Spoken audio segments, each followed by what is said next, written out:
Ajo që është e rëndësishme në islam të shitblerja është që nuk lejohet të shitet një produkt që nuk është në pronësi të shitësit.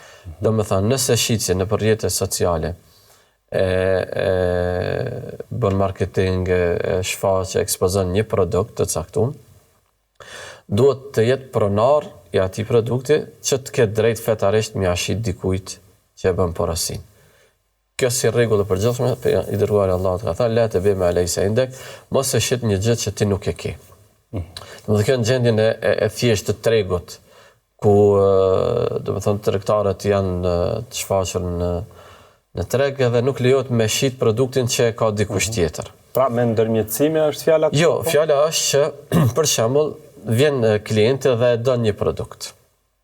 Një makinë, një pajisje, diçka. Dhe ti të beson si shitës dhe thot du ta blej këtë produkt. Dhe ti nuk e ke atë produkt. Dhe i thu në rregull është, mirëm i vesh se e din që fqini e ka produktin. Ose ndoshta edhe shihet.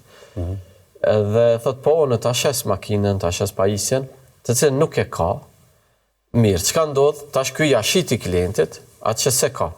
Shkon me e marrë tek fqinje, ai thot e kam të shitur ose nuk e kam. Atash krijohet një konflikt. Për mos marrë të kjo situatë, atëherë nuk lejohet me shit diçka që nuk e ke në pronësi. Pra edhe nëse është i sigurt se mund të furnizohet me atë produkt. Tash janë disa detaje specifike që te shitblerja online vijnë disa toleranca fetare.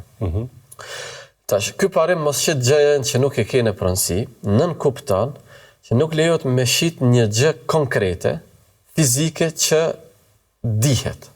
Për shembull, tash padesh me bërë reklama, po janë këto platformat që shesin produkte personale, si merrjepje të ngjashme. Dikush e shet bicikletën, makinën, gomat e veturës e tjerë, dhe i ekspozon atje.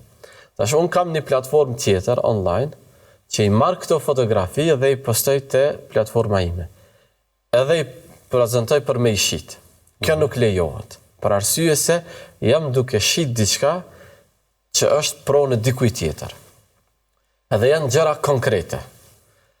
Por, nëse unë në platformën time, sigur tash edhe ma konkretisht flasim, është që quhet sistemi dropshipping, ku në platformën time ekspozoj produkte, fotografi, pamje, imazhe, por jo të gjërave konkrete fizike që dikush i ka në pronësi.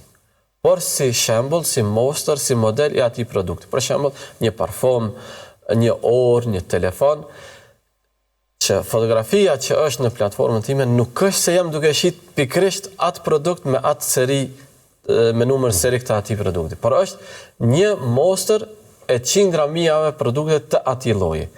Kjo lloj shitblerje, domethënë nëse shesim diçka që nuk e kemi në pronësi, dhe ai është produkt konkret, fizik, në pronën e dikujt, kjo nuk lejohet. Nëse shesim një produkt që nuk e kemi në pronësi, por e ekspozojmë vetëm si mostër, si model, që zakonisht kjo ndodh në rrjetet sociale, por është edhe kjo gjëja konkrete, prandaj duhet me bë dallimin.